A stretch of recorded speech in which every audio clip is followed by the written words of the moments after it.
La dépendance affective. La dépendance affective, qu'est-ce que c'est?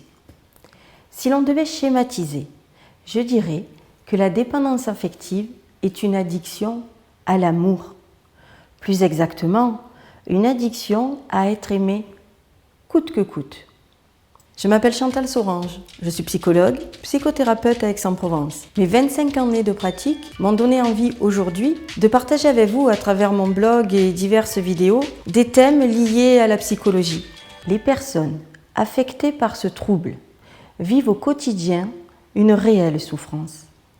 Elles vivent dans la crainte constante de ne plus être aimées. Alors, ne plus être aimées ou appréciées par des copains, des copines, des amis, mais la plupart du temps, cette crainte se focalise sur le conjoint. Le paradoxe de cette pathologie est que cette angoisse de perdre l'amour de l'autre les pousse en fait à mettre en place des comportements inadaptés. Ces comportements inadaptés faisant également souffrir leur conjoint en leur rendant au fil du temps la vie impossible, ce qui peut justement conduire le conjoint à décider d'une rupture. Du coup, leur crainte la plus forte peut donc s'avérer réalité du fait de leur propre comportement inadapté. C'est la raison pour laquelle je ne peux que vivement conseiller à ces personnes de mettre en place un suivi psychologique afin d'apporter des solutions à cette dépendance affective. Je recevais un couple que je vais appeler Marie et Pierre. Le couple était au bord de l'implosion. Le mari avait accepté, sur le conseil de leur médecin traitant, d'accompagner au moins dans un premier temps Marie en consultation de couple. Dès le début de la consultation, Marie est à la fois très en colère et très angoissée.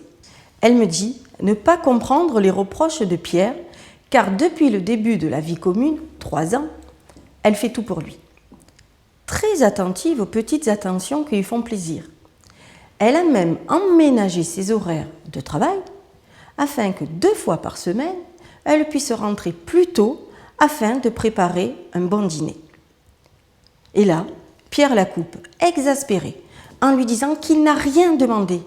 Et elle me répond « Mais vous voyez bien, il ne m'est même plus reconnaissant de rien. » Et Pierre enchaîne en disant qu'elle fait des choses que lui ne lui a jamais demandé.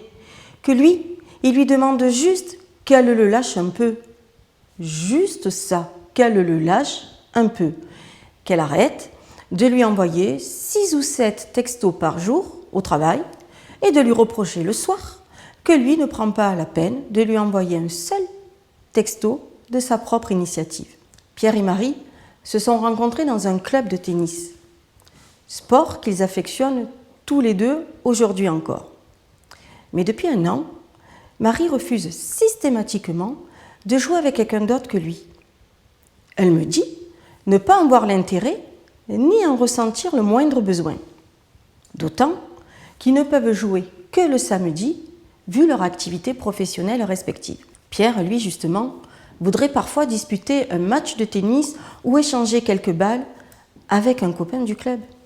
Bref, au fil de l'entretien, on voit bien que Marie a centré toute son existence, toutes ses pensées autour de Pierre. Et Pierre se sent prisonnier dans cette relation. D'autant que les disputes vont crescendo et les moments de partage et de plaisir, bien évidemment, se font de plus en plus rares. Bien entendu, la sexualité du couple s'en ressent, ce qui a pour conséquence d'alimenter encore davantage les angoisses de Marie, ses reproches, ses doutes, ses accusations. Et ceci a pour conséquence d'éloigner encore davantage Pierre de Marie. Alors, toute la thérapie pour Marie a été d'accepter dans un premier temps que ses comportements étaient trop. En fait, qu'ils étaient inadaptés. Puis évidemment, de travailler à en comprendre l'origine, puis à travailler sur sa confiance en elle et évidemment sur la modification de son rapport à l'autre. La dépendance affective dans le couple grignote peu à peu le couple et l'harmonie du couple. Celui qui en souffre se sent de plus en plus oppressé par ce besoin grandissant de l'autre, pendant que l'autre cherche de plus en plus à fuir et pourra même, comme le cas de Pierre, mener des batailles pour sa propre indépendance. Une autre des conséquences de la dépendance affective, c'est que redoutant plus que tout la solitude, les personnes dépendantes choisissent de rester dans une relation qui ne leur convient pas plutôt que d'être seules. Un patient, âgé de 30 ans, ingénieur-chercheur, très pris par ses heures de travail, me disait être tout à fait conscient de partager sa vie avec une personne qui ne lui correspondait pas. Il n'avait ni les mêmes goûts artistiques, ne partageait pas du tout les mêmes goûts cinématographiques. Lui, par exemple, était très sportif et elle, pas du tout. Mais il me disait qu'au moins, tous les soirs et les week-ends, il n'était pas confronté à la solitude, car ça, la solitude, il ne savait pas la gérer. La dépendance affective est donc un réel handicap de vie pour la personne qui en souffre. Mais il n'est pas toujours facile pour ces personnes d'en prendre conscience. Dans tous les cas, l'entourage, et en particulier le conjoint, peut aider la personne en l'encourageant à consulter. Vous l'aurez compris, la dépendance affective est une source de grande souffrance pour celui ou celle qui la vit. Mais elle se révèle aussi une source de problèmes importants et croissants dans le couple. Mais je vous rassure, avec un bon suivi psychologique, on peut sortir de cette dépendance affective.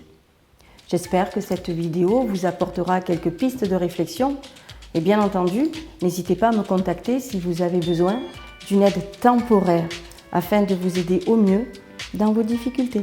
Et n'hésitez pas à vous abonner à ma chaîne YouTube.